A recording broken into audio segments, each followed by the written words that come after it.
Ev dem û her dema we xweş û dilê we geş be temaşevanên hêja wê ji hezên delal. Em îro careke din li Amedê ne. Em ê îro dîsa bi hev re xwe berdin bîra wêjeyê. Mêvana me ya îro helbezkar Mîna Acer e. Em ê li gel helbezkar Mîna Acer hem derbarê kar û xebat û berhemderiya wê ya Kurdî û kurdewarî de hem jî têkiliya wêje, helbez, jin û jiyanê bi we re parve bikin. Belê kerem bikin em bi hev re bernema xwe pêk bînin û temaşe bikin.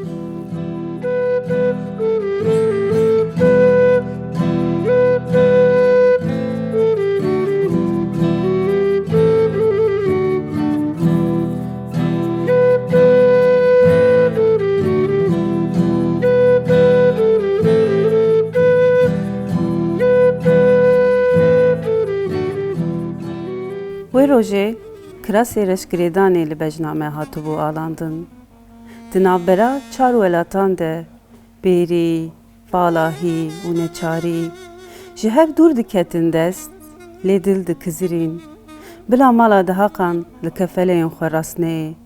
Di çavên te de hê sir dibûn agirêkî dûdilî, vê diket û vê dimirî. Rê, ew rêya ku çend hezar ji xwe re kiribûn rêwiyên welatekî bi kefenê sor bixwîn pêçayî. Wê rojê dinyayê xwe di nava heriya tarîtiyê de vegevzandibû. Gavên te ber bi erebê ve nediçûn, gavê min ji te bi dûr. Bi ber lêhiya bendewariyê diketin bi awirên çavan. Te destê xwe di sînga hemû kuçe û kolanên welêt re radikirin. Gotuncê didizîn. Wê rojê jînê guliyê xwe kur kiribûn, şîn digerand. Min teze rîs diristin, radiçandin ji bejna xwe û te re. Te digot hela bisekine, hîna sar nebûye qedeha çaya me ya oxirê. Wê rojê dilê min konê şînê vedabû û digot keleha mêrdînê wê ji te bixeyde. Mala dengbêjan te bi tenê qebûl nake. Ew ê ji gavên te yên sêwî ewle nebin û bang bikin. Lêlê, keçikê, kanî ewa ku ji welatan hatibû qewrandin. Wê rojê nola bextê me reş bûbû roj. Morîkên te di navbera du welatan de qetiyayî. Xatir dixwest û bi gavên şikestî nêzî erebê dibûyî. Hêsir di kortikên çavan de dibûn gotinên poşmaniyê û bi mirîtî diherikîn. Ne wextê veqetînê bû. Hîna biharek bi keskesorê neqişandî li wê newalê li hêviya me bû. Wê rojê bablîsokek rabû û celladan zimanê welêt ji kokê rakirin. Mala te ava, dilê te ava, dengê te li dinê be hevala mîne. Spas dikim. Hevala mîne.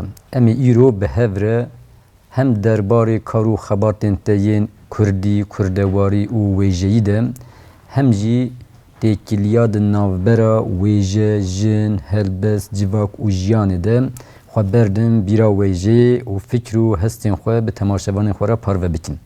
Lê berê wê em dixwazin nas bikin ku helbezkar Mîna Acer kî ye? Belê. Mîna Acer ji dêrika Çiyayê Maziyê. Ez li gundê Dêrikê ji dayîk bûm. Heta 12-13 saliya xwe ez li Dêrikê mam li gund jiyam. Piştî 13 saliya xwe me mal koç kir. Em hatin li Amedê bicih bû. Min zanîngeha Dîcle xwend, me ter kir. Paşê me karûbarê civakê û civaknasî xwend. Niha perwerdariya zaroka dixwînim. Min gelek sala ji dil min dersa Kurdî da zaroka, mezina. Hevala mîne, di vir de em dixwazin vê ştehîn bibin. Kula te, xema te, êşa te, derdê te çi bû ku te xwe berda li ser rîya Kurdî? Yani sedemên ku berê te dane Kurdî û taybetî jî em bêjin wêjeya Kurdî çi bû? Belê, ez ji xwe zarokatiya me bi rastî Di nava Kurdî de, nava çanda Kurdî de derbas bû. Bavê me, ciya me xwe bi Türkî nizanibû.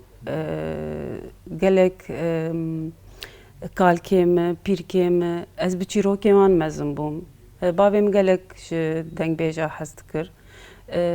Yani ez karim bibêjim di 10-12 saliya xwe de sibakê ez şiyar bûm bi mala me de bi dengê Fadilê Kufragî oğlan da.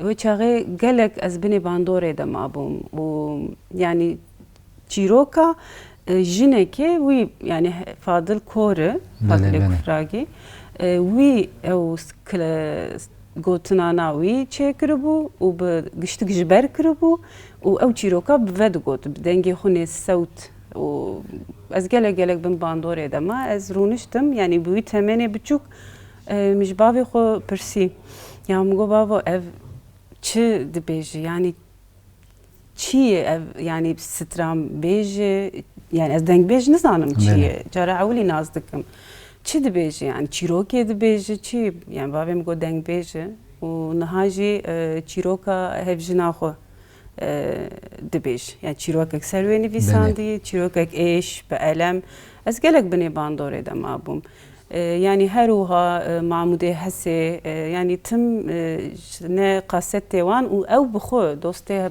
bavê min bûn ji mala me kêm nedibû her bijî dostaniyeke wisa ku bandorekê ew xwaz mezin li we kiriye û bi dengê xwe bandorek li ser dilê te kiriye ku dilê te jî îro bi heymanên dengbêjî bi newayên dengbêjî xweberdeya nava rêzikên te yên helbestan. Piştî wê ez bawerim we hinek xebatên ziman jî meşandin. Em dikarin hinekî qala we bikin. Em bêjin ji bo zarokan û her wekî din.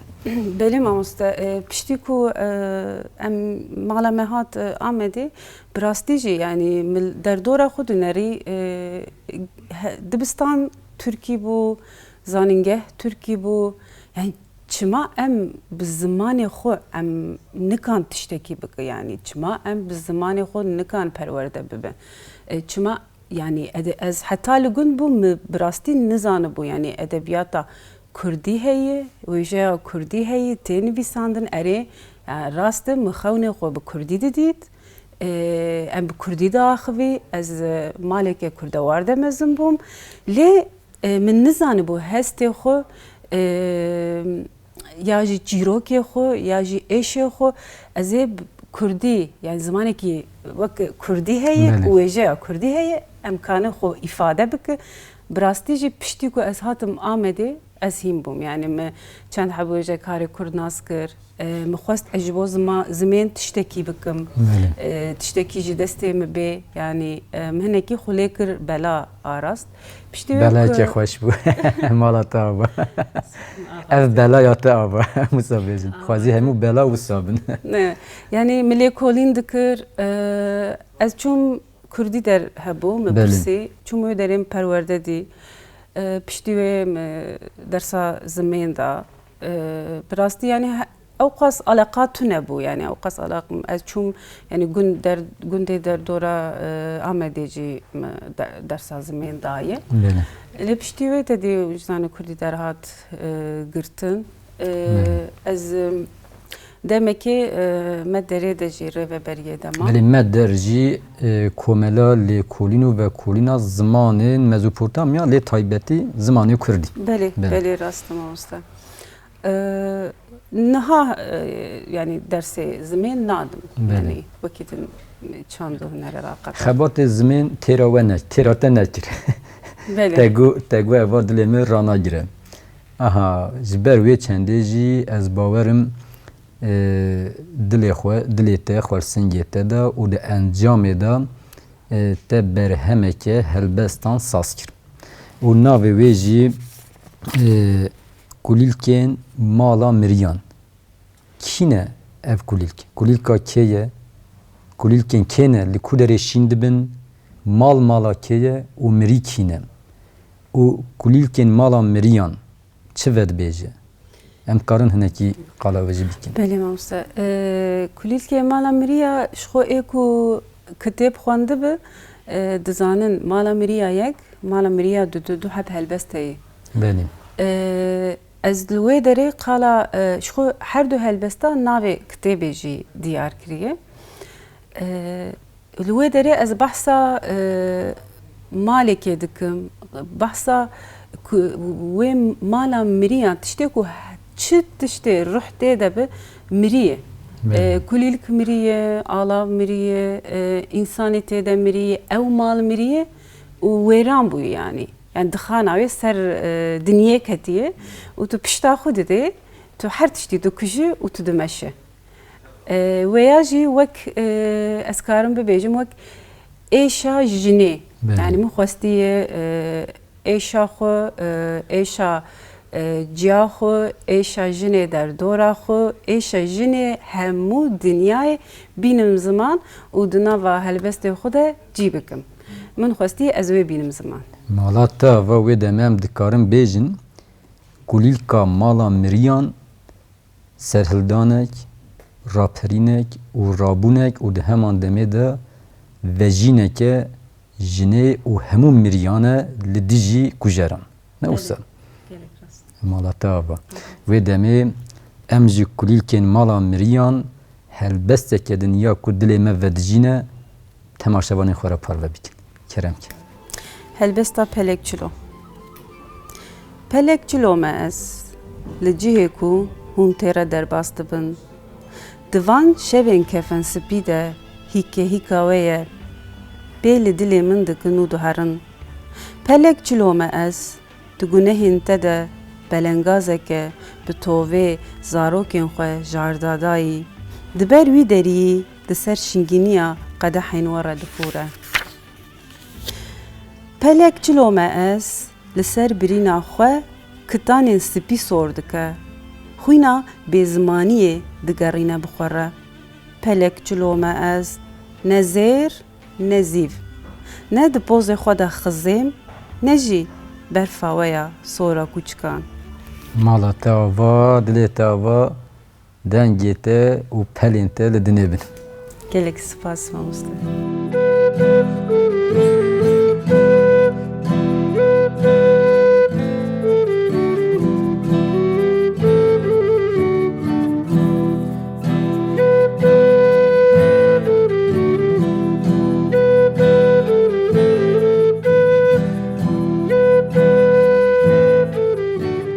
Hevala mîna me berê niha jî gotibû em ê di vê beşa xwe de behsa wêje, helbest, jin û jiyanê bikin. Wekî ku em jî dizanin wêje bê jiyana civakî nabe. Yani têkiliyeke gelek xweş navbera wan de heye. Gel û sedema vê yekê çi ye? Sedema vê tiştî ji xwe wê destanê Kurdî, dengbêjî ji xwe wexta dengbêjek bûyerek û qewimî ye. Yani wê çaxê qala civaka xwe dike, qala tiştê ku berê qewimî dike. Yani ne civakan ji wêjeyê biqete ne jî wêjekan ji civakê biqete. Bi min her du jî peve girêdayê yani. Belê. Niha dîsa demem behsa wêjeyê dikin bi taybetî jî li gor lêkolîn û vekolînan celeba ku pêşî tê bîra mirov helbest e. Yani em mêze dikin pêşiyê helbest derketiye pêş. Têkiliya vê bi jiyana civakî, bi xwezayê re, bi ernîgariyê re dîsa em bêjin bi taybetmendiyên zimên re çi ye? Yani çima helbest pêşî? Ji ber ku berê piranî di nava xwezayê de yani herkes xwezayî dijiya. Herkesî hestê xwe paqij, êşê xwe bi rehetî danî zimên. Ez kanim bibêjim belkî sedemayê ev tişt be. Belkî jî xweza dar, ber, lar, zinar, gelî, dol, newal, stêrk, heyv. Ez bawerim piraniya va jî wekî em bêjin mirov kare bêje وک هلبسکی هاتیه ساز کردن یعنی مروف کاره بیجه گردون ده همان دمه ده سازبونه که آوابونه که دیارده که هلبسکیه یعنی مروف کاره نکی و شیرو و بیکه بله يعني وقتا تو قالا هلبسته كده يعني شخو اف تشتانا قشتيرا در باسته به يعني تو بي وان تشتانا شخو تنكان يعني تنكا هستي خوجي براحتي بينزمين يعني تف بف غريداي بله تایبتی جی روح جنه گیان جنه هش جنه دل جنه یکو امبین جی ناوا خوزای ده به آوه که آفرینر پیک هاتیه هلبسکیه و باندوره که چاوا کریه کو جن هید دست پیکار دیرو که ده امبیجین آخافتنک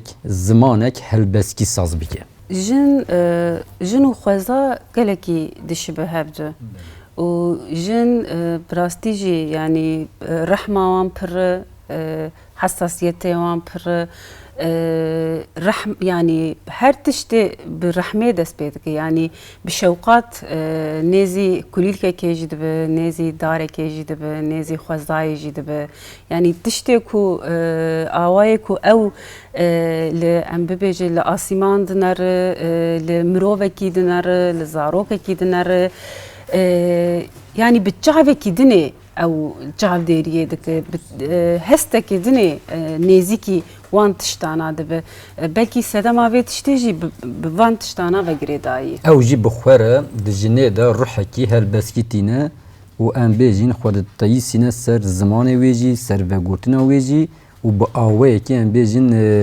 زمانكي وغوتنا كي هلبسكي دركه بهوليم بله به تایبەتی جی دەمام لە دیرۆکا کوردان دنهێرن دیرۆکا وێژا کوردان ئەم مێزە دکن فۆرمێکە هەری دەوڵەمەند یا وێژەیی جەلەبێکە هەری دەوڵەمەند یا وێژەیی هەلبەستە و هەرچی قاس bi sedam berhemên nivîskî negihîşt bin destê me jî dîsa em dizanin ku yani jinên Kurd bi xwe di xweza xwe de helbestkarin yani vegotina wa ya rojane bigire heta em bêjin ji gelek miledin ve sedema ve bi ernîgariya Kurdistanê dîsa bi jiyana Kurdistanê dîsa ruhiyeta Kurdan ya dîrokî bi taybetî jî bi ruhiyeta jinên Kurd çiye gelo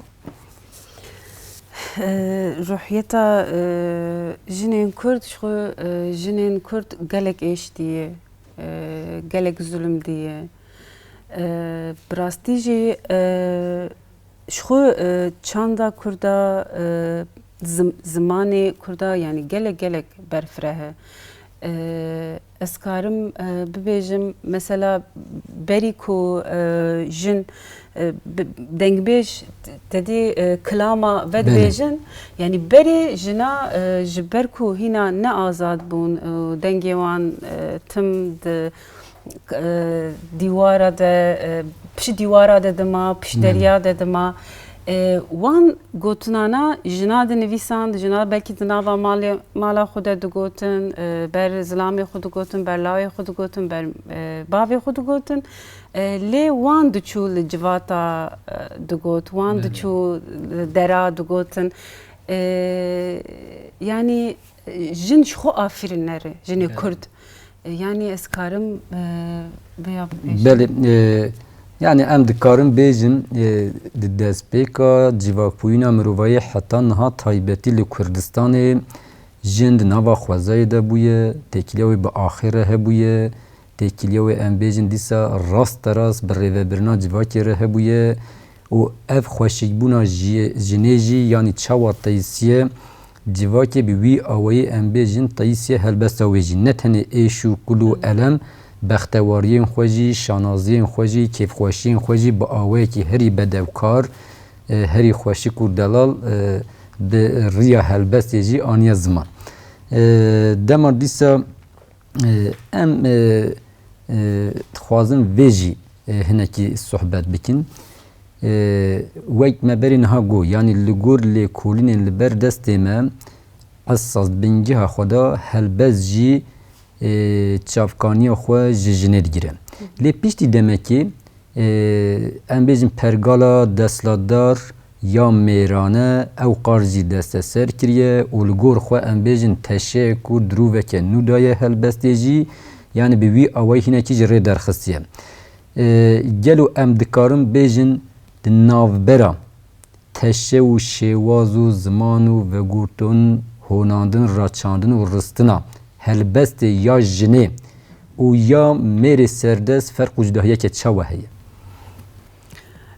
از دکارم حتی مثلا هنکی بحثا دمی بری بگده باورم اثر ویژه کردی ببیجم بلکی جنه که وقتا براحتی و بالنترس هستی خو تانین زمین مثلا د چارچوبه میره کده ها اوجن نج ریزیه نه یکا ها yani şuraya xo kişandiye heste xo brahatî tiştekî din diçavê wan de wê çerçava wa ku wan têra lê dinarî çêdibû lê ji ber wê jî belkî jinê ku dixwest bi rahetî hestê xwe bînin zimên belkî gav paş ve davêtin yani vacî dibû sedema ku jin di wêjeya Kurdî de kêm yani kêmbûna belkî nişanda belki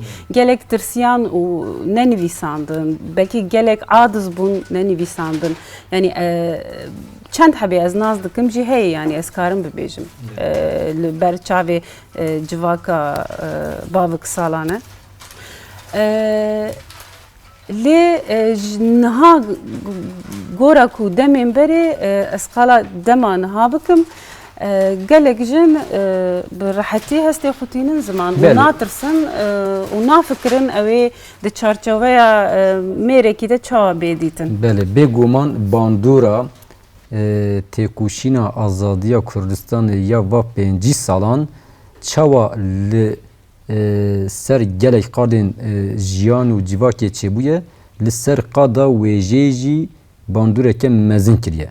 Bi taybete jî ew keleh û qesrên mêrantiyê nêrantiyê hinekî hilweşandine.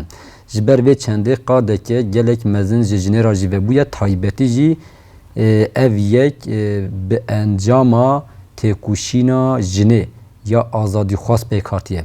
Em dikarin bêjin têkoşîna 5 salan taybetî ya li Bakurê Kurdistanê bandoreke çawa li ser qada wêjeyê taybetî jî li ser helbestê kiriye û di vir de rista jinê çawa ye û em bêjin di encama vê têkoşînê de helbest û wêjeya ku niha jin di rêse çawa ye yani mirov dikare hinekî vê bi awekî şêmber binirxîne. Belê têkoşîna azadiyê rê tenê ne li ber jinê li ber zimên vekir li ber siyasetê vekir li ber televizyona vekir li ber gelek gelek tişta vekir û bi taybetî jî jinê ku berê erê dengeyan hebû dinivîsandin lê bi tirs bûn bi guman bûn nikanibûn tiştê ku nivîsandiye rahetî bi dinyê re bi civaka xwe re parve bikirana lê piştî ku têkoşîna azadiyê jin bi rahetî hestê xwe jî têne ziman û li pêşiya wan jî wek her qada li pêşiya jinê jî li pêşiya hestê jinê jî li pêşiya hebûna jinê jî gelek gelek rê vekir. Em jî dibêjin mala têkoşînê ava ji ber ku gelek mal ava kirine. Mala helbesta jinê jî di encamê da ji nû ve saz kiriye û em careke din dixwazin ku bi helbestekê din xwe berdin bîra dil û giyanê temaşevanên xwe. Kerem ki. Helbesta asîmano. Asîmano maçî bû yê ku şewqa çavê min demirand. Qulupand dîwarê navberê. Heyecan û hezkirin kuştin. Asîmanê şîne gewr û bilind. Ezim eva ku xwe davêje bextê te. Binêre çav li rê serî li ser xeyalên nameyên nihatî maye. Asîmano şînbûna te bêdawî ecêbên stêrkan dijîn di sînga te de maçî dibû لرزقك جبو من نویسان دی راست بهاتما آسیمان پاکو دلال دبکو هبوناوی ببرچاوین تنکتبه اوا دبی دنگیا شویده نامین دلدارم بلاو دکه ازم دکا بیجه از چه بکم بوی برینه مالا تاوا دلی تاوا بلا اف هلبستجی جهمو سترکین آسیمان دلی مرا دیاری به از جی سپاس دکم و سپاسی خوشی جی تماشاوانار و جی همو دنیای را پیشکشت ام جی جبر بشتر بونات یا برنامه ما بیرا ویجه گلک سپاسی خواه پیشکش دکن دبیجن مالا تاوا دلی تاوا و دکار و خبار دینته یه نهو پیده جی سرکفتن و سرفرازی دخواست سپاس دکم مالا ویجه آوا